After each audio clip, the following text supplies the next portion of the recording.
Nós queremos falar sobre um assunto que nós intitulamos a separação invisível do casal.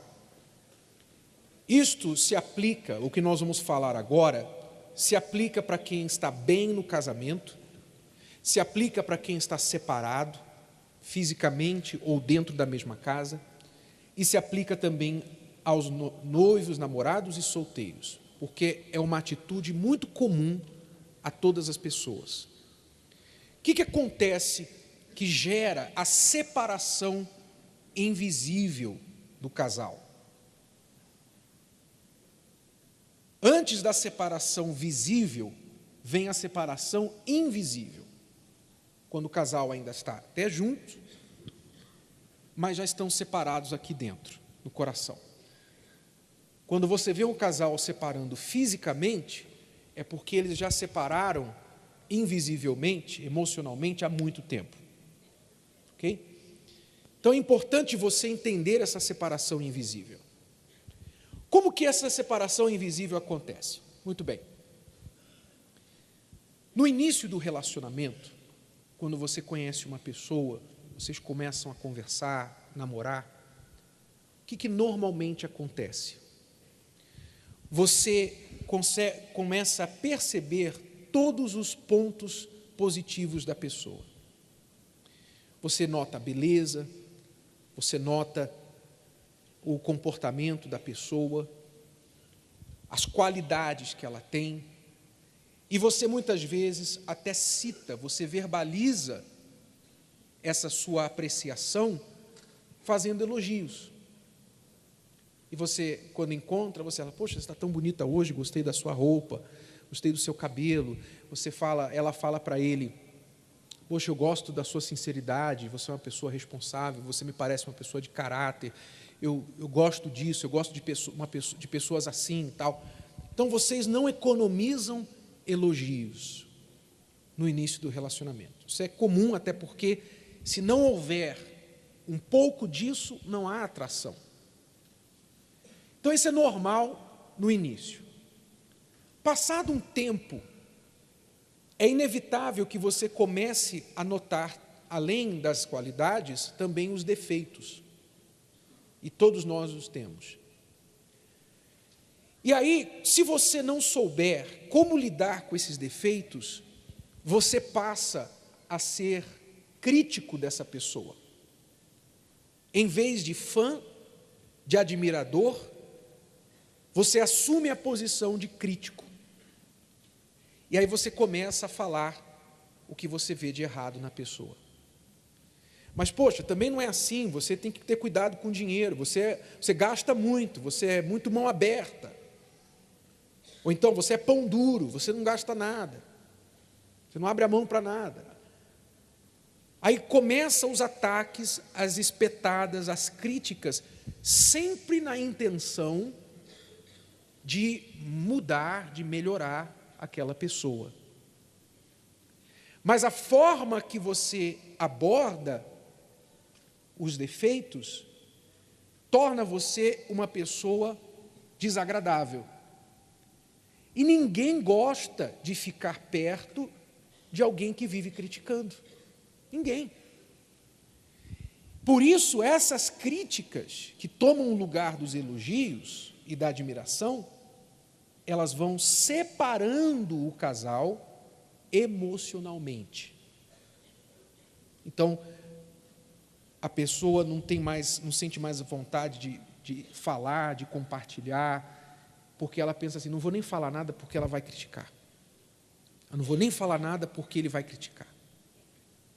E isso, então, vai, pouco a pouco, causando o casal a fazer isso, separando, distanciando um do outro. E trazendo ainda mais insegurança, né? A pessoa vai afetando a autoestima dela.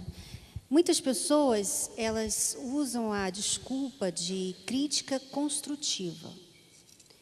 Quer dizer, não, é o meu papel, né? Eu sou a esposa, eu sou o marido dela. Quem vai falar? Ninguém vai falar para ela isso que eu estou falando. Então, eu tenho que falar. E tudo bem, tem coisas que realmente é o nosso papel. É o papel da esposa, é o papel do marido de falar para outra pessoa. O problema é que quando você faz isso toda hora, ou muitas vezes, e você não dá o outro lado, que é o elogio, você não vê o outro lado positivo da pessoa, então fica carregado. Então a pessoa já para de ouvir o que você tem a dizer. Então, por exemplo, quando o Renato tem alguma coisa para falar para mim, que é para ajudar, né, uma crítica, né, mais construtiva, ele pode falar, porque eu não vou me chatear, porque ele sempre me elogia, ele sempre olha para o meu lado bom. Então, não é aquilo só que eu recebo. Então, quando ele fala, já que ele não fala muito, isso eu aceito, porque eu sei que é sério, porque realmente eu preciso ouvir. Então, é uma coisa assim, exclusiva. Não fica uma coisa todo dia, toda hora, em tudo. Porque realmente aí a pessoa já não quer, nem enxerga mais o problema dela, e ela só fica enxergando que você só critica. E quando eu aponto algo em você, que você falou de crítica construtiva, né? As pessoas falam crítica construtiva, na verdade, eu não expresso isso em forma de crítica, eu expresso em forma de pedido de melhora. É diferente. Sempre você quer que o seu parceiro melhore. E se você não melhora, você piora. Todos nós temos que ter consciência que a gente precisa melhorar. Ninguém é perfeito. Então, todos têm que buscar melhorar em tudo. E é muito fácil, porque você está bem perto do seu parceiro, é muito fácil você observar onde o seu parceiro precisa melhorar. E isso é algo que você tem que saber tirar proveito também. Porque se a Cristiane me dá um toque sobre alguma coisa que ela nota que eu preciso melhorar, se eu sou inteligente, eu vou usar o que ela está me pedindo como uma oportunidade, como um toque, um alerta. Olha, espera aí, ela está me mostrando uma coisa que eu não estava notando a meu respeito. Então, ela é um par de olhos extra que eu tenho. A esposa, o marido, um dos papéis que ambos têm no relacionamento é exatamente esse toque, esse papel de treinador. Literalmente, como um técnico de futebol observa o seu jogador em campo e ele observa, por exemplo, que o jogador tem uma deficiência em uma certa área, uma certa habilidade. Então, ele chega para o jogador e dá um toque e fala: senhora, você precisa mais preparação física, você está cansando depois de 30 minutos de jogo, você tem que ir para o preparador físico, você tem que fazer um programa de preparação física. O técnico vem e dá um toque no jogador. Se o jogador é inteligente, ele vai falar: pô, o técnico, ele está me vendo, ele está me olhando jogar, ele está vendo a minha falha, a minha deficiência. Então, eu vou fazer o que ele está falando. Quer dizer, o jogador inteligente é humilde para aceitar isso. E no casamento, nós também fazemos esse papel um para o outro. Então, se ela me dá um toque e mostra: ó, Renato, eu acho que você, às vezes, a forma que você fala é muito agressiva, você acaba agredindo as pessoas. E eu, na hora que estou falando, não percebo isso. Mas ela me dá o toque. E ela me dá o exemplo: ó, aquele dia você fez isso, olha, ontem você fez aquilo, da outra vez, você lembra, também você fez isso, olha o que aconteceu, olha o resultado que você fez. Se ela me está apontando uma falha minha e me desafiando a ser melhor, a minha inteligência me diz que é melhor que eu escute. É melhor que eu escute, porque ela quer o meu bem. Mas o outro lado da moeda é que ela tem que saber como trazer isso para mim. Em vez de ficar falando: poxa, você é um cavalo, poxa, você eu já falei quantas vezes para você, ó, não te avisei? Eu te avisei, que a gente falou da outra vez. Se ela traz isso de uma forma crítica, então aquilo não vai me deixar aberto para entreter aquele pedido. Ao contrário, eu vou me defender e não vou querer mais voltar naquele assunto. Às vezes vou querer até continuar no erro, só para mostrar para ela que ela não manda em mim, ou que ela não vai conseguir o que ela quer dessa forma que ela está falando. E isso não funciona em relacionamento nenhum, né? Porque você que é mãe e faz isso com seu filho ou sua filha, você sabe que não dá certo.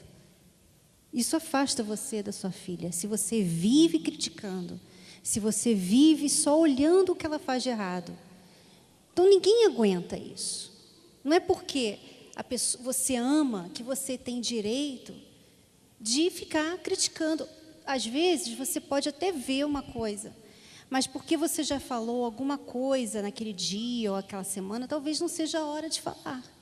Porque se você falar mais uma vez, vai saturar. Então, essa é questão de sabedoria. Você escolher os momentos certos para falar uma coisa que a pessoa precisa mudar. E olhar mais para o lado positivo da pessoa. Entender mais. Às vezes, a pessoa o marido age de uma maneira... É como eu estava ouvindo aqui um testemunho da terapia. O marido, de tanta mulher ficar com ciúme dele e falar para ele que, assim, achar que ele está traindo, ele acabou traindo. De tanto ela ficar ali, no pé dele, ele acabou traindo. Quer dizer, às vezes você, pensando que você está ajudando a pessoa acaba ficando pior do que ela era antes. Então, muita crítica, né? Você olhar muito para o lado ruim da pessoa, né? Às vezes, até mesmo ela faz uma coisa boa, e isso acontece às vezes, porque a mulher, Renato, ela tem assim uma dificuldade com a segurança, né, própria, né? Ela é insegura, naturalmente, em geral, ela é mais insegura que o homem. O homem não tem muito problema de insegurança, né? Tem uns que tem, mas a maioria é a mulher que sente. Então, o que acontece? Por ela ser muito insegura, às vezes ela não quer elogiar, porque ela pensa assim, bom, se eu elogiar o meu marido, ele vai se achar o tal. Então, eu não vou elogiar. Então, ele faz uma coisa certa, ou ele faz uma coisa legal, ela não fala nada, porque ela não quer encher a bola dele, porque ela se sente inferior a ele. Então, se ele ficar todo feliz, ela acha assim, ele vai ficar muito orgulhoso, vai me maltratar. Então, isso já passou já na minha cabeça, isso. Mas eu vi o oposto da minha mãe, porque minha mãe, na minha infância toda, adolescência até hoje, a minha mãe sempre foi de elogiar. Ela sempre foi de elogiar. Eu gosto que você faz isso. Ah, ele é tão bonito. Olha como ele faz. Ai, olha só, olha o seu pai como é. Então, quando vinha isso na minha cabeça, porque eu já fui muito insegura, e o Renato nunca vi insegurança nele. Sempre lá em cima. Então, vinha na minha cabeça, gostei disso que ele falou, fez, mas eu não vou falar nada, não, porque ele já é tão seguro dele mesmo, já se acha o tal, né? Vinha isso na minha cabeça, mas eu lembrava da minha mãe. A minha mãe sempre motivou o meu pai, sempre falou bem do meu pai, na frente da gente e na frente dele também. Então, eu fazia, sempre fiz, sempre elogiei o Renato. E eu vi que quanto mais a gente elogia, mais a pessoa faz aquilo. Então, às vezes, o seu marido até ajudou você lá na cozinha, ele lavou um copo, né? Aí você pensa assim, um copo não vai fazer diferença. Mas, se você elogiar, poxa, obrigada por ter lavado aquele copo, provavelmente, da próxima vez, ele vai lavar 2, 3. Porque ele gostou, isso é bom. Todo mundo gosta de elogio. Melhor do que falar assim, pelo menos o seu copo, né? Normalmente a mulher fala isso. O marido, às vezes, ele faz uma coisinha e ele faz questão de chamar atenção para ela, né?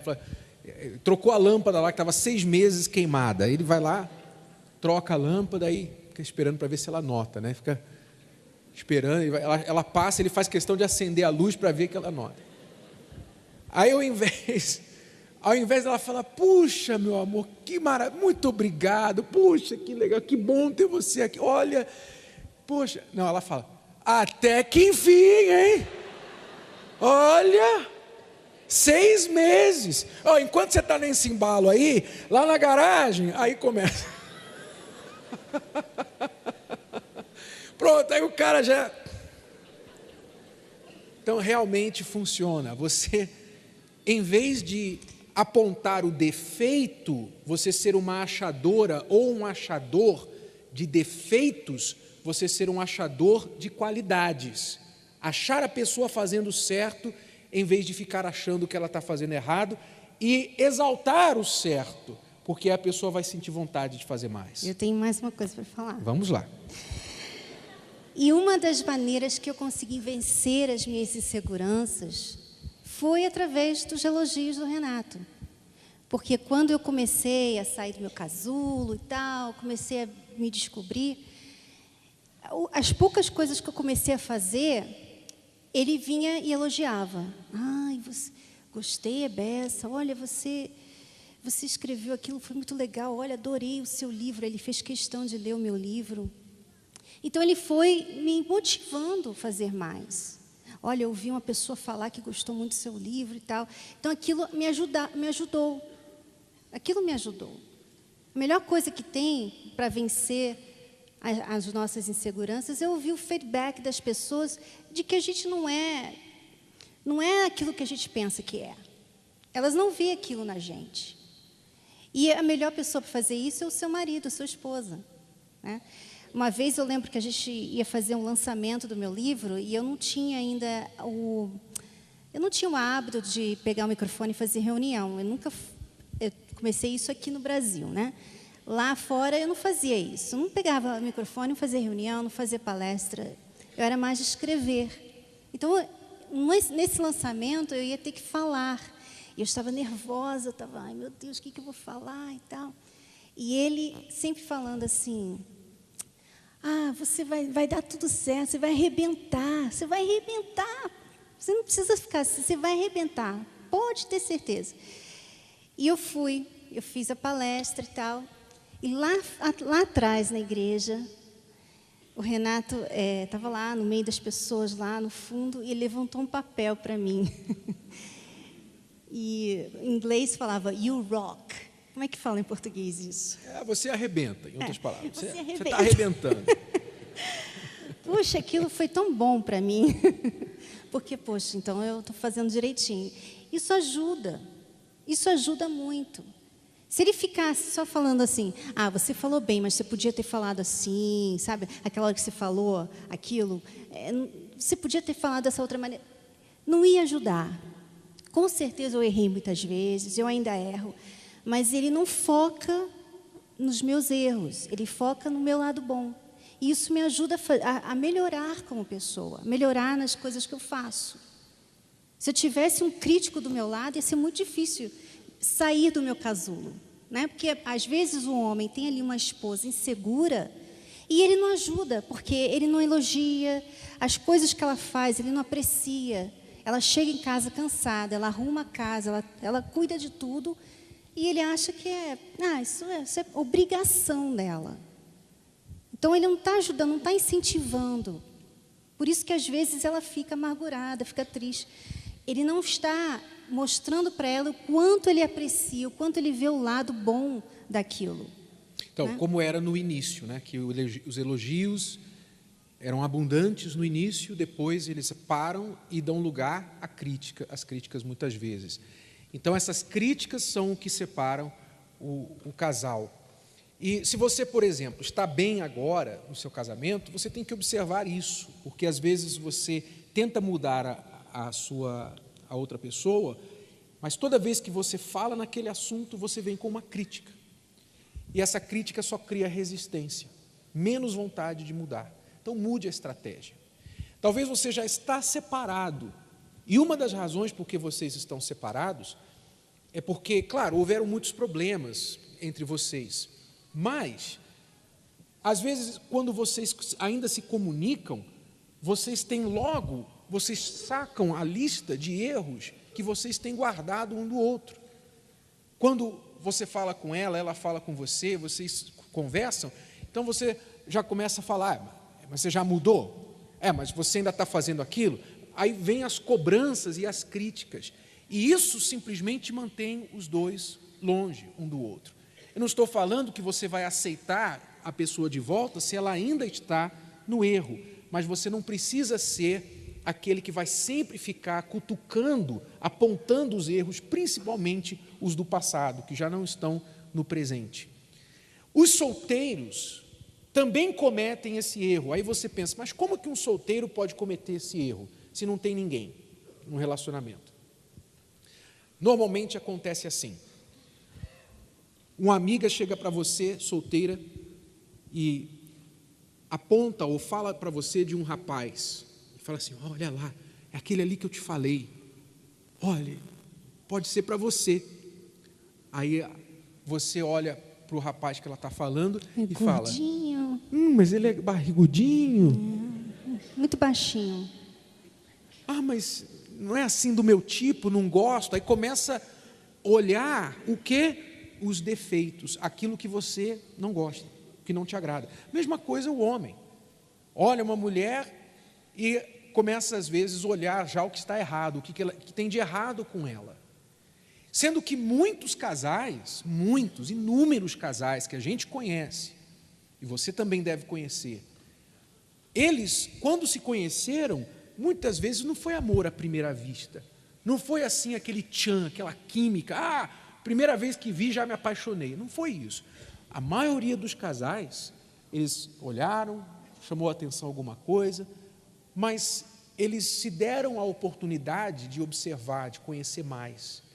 E com o tempo, com essa oportunidade, essa abertura, eles foram gostando mais ao deixar se conhecer. Então, se você é solteiro, mas você é uma pessoa naturalmente crítica, vai ser muito difícil você sair da sua solteirice. Porque sempre você vai achar um defeito com a outra pessoa. Por quê? Porque você é um achador de defeitos e não um achador de qualidade. Então, nós temos que mudar isso para que o relacionamento mude, para que as chances da felicidade amorosa melhorem. Então, guarde-se dessa separação invisível, se você está num relacionamento, e da separação invisível do seu potencial pretendente, porque você só fica olhando os defeitos. Você quer uma pessoa melhor? Então, elogie. Ache que ela está fazendo certo. Encontre ela fazendo certo. Pegue ela fazendo certo. E mencione aquilo. Exalte aquilo. E quando tem alguma coisa errada, formule a sua crítica em forma de pedido de melhora. Olha, eu queria pedir a você uma coisa a respeito disso. Eu acho que você é tão bom quando você fala com as pessoas, você tem um dom de falar com as pessoas. Às vezes você extrapola um pouquinho. Da próxima vez, pare um pouquinho e pense que eu acho que você pode sair muito melhor, você tem condições de sair melhor. Quer dizer, ela está fazendo um pedido para mim e exaltando a minha qualidade. Você pode melhor, você sabe melhor. Eu tenho certeza que você vai fazer melhor que isso. Então, esse pedido tem mais probabilidade de ser bem recebido. Certo, pessoal? Compreenderam? Diz uma frase que quem falha em planejar, planeja falhar. Pense. Quem falha em planejar, quer dizer, quem não planeja, planeja falhar. E você não quer falhar, com certeza. O que é preciso, então? Você precisa fazer planos. Isso se aplica a todos. Noivos, por exemplo, que estão aqui, uma coisa que irrita muito, especialmente a mulher, é às vezes a falta do homem apresentar para a sua mulher, para a sua noiva, planos, uma direção, para onde estamos indo. Às vezes vocês ficaram noivos, mas não tem data de casamento. E a mulher, a noiva, fica perguntando, e aí, quando que a gente vai casar? Quando que a gente vai casar? E ele fica irritado, agora não dá, não quero falar mais nisso. Ou seja, mesmo que vocês não possam agora fixar uma data, mas qual o plano? Para onde estamos indo? É muito irritante, eu imagino, se você fosse andar com alguém na rua, sem saber onde aquela pessoa está indo, você logo querer voltar atrás, sair de perto daquela pessoa, porque falta direção. Então é preciso que haja planejamento.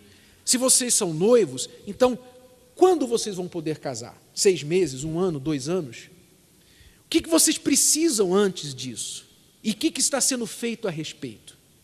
Quanto dinheiro vocês vão precisar e de onde virá esse dinheiro? Vocês têm que conversar sobre planejamento. O casal, às vezes, vocês já estão casados há muitos anos, às vezes entra a rotina dentro do relacionamento, sabe por quê? O que é a rotina? A rotina é uma coisa que vocês já fazem tanto, automaticamente, está no piloto automático, que já não precisa plano, não precisa planejamento. Então o casal entra numa rotina. E aí, essa rotina pode trazer outros problemas no relacionamento. O que é preciso para sair dessa rotina? Planejamento. O marido reclamou para a esposa e falou assim: poxa, desde que a gente casou, a gente nunca mais saiu uma vez, só nós dois. Sempre que a gente faz alguma coisa, é com as crianças. Quer dizer, para ela estava bem porque ela priorizava as crianças, mas ele estava dando falta do momento deles a dois. O que é preciso para esse momento acontecer? O que é preciso? Planejamento. Olha, sábado que vem, a gente vai deixar as crianças com a sua mãe ou com a minha mãe e a gente vai em tal lugar. Estamos aqui os tickets do filme, vamos fazer isso. Um planejamento, uma coisa tão simples. Questão de dinheiro, vocês brigam de dinheiro muitas vezes, por quê? Porque falta planejamento. Onde vocês querem chegar economicamente? Qual o objetivo econômico de vocês? Não tem planejamento. Então, esta semana, a sua atitude da semana vai ser fazer algum tipo de plano com respeito à sua vida amorosa. Tá bom? Você vai conversar com o seu parceiro, e se você é uma pessoa ainda sozinha, você vai fazer algum planejamento que venha melhorar as suas chances, as suas oportunidades de se tornar uma pessoa que um dia vai estar num relacionamento. Qual é a sua atitude da semana, então? Fazer algum tipo de planejamento. Não importa quão grande ou pequeno. Talvez você queira dominar o mundo. Ó, como é que a gente vai dominar o mundo? Você tem um plano desse tamanho, ou talvez você tenha um plano pequenininho. Não importa. Importa que você faça o plano e que vocês criem esse hábito de planejar.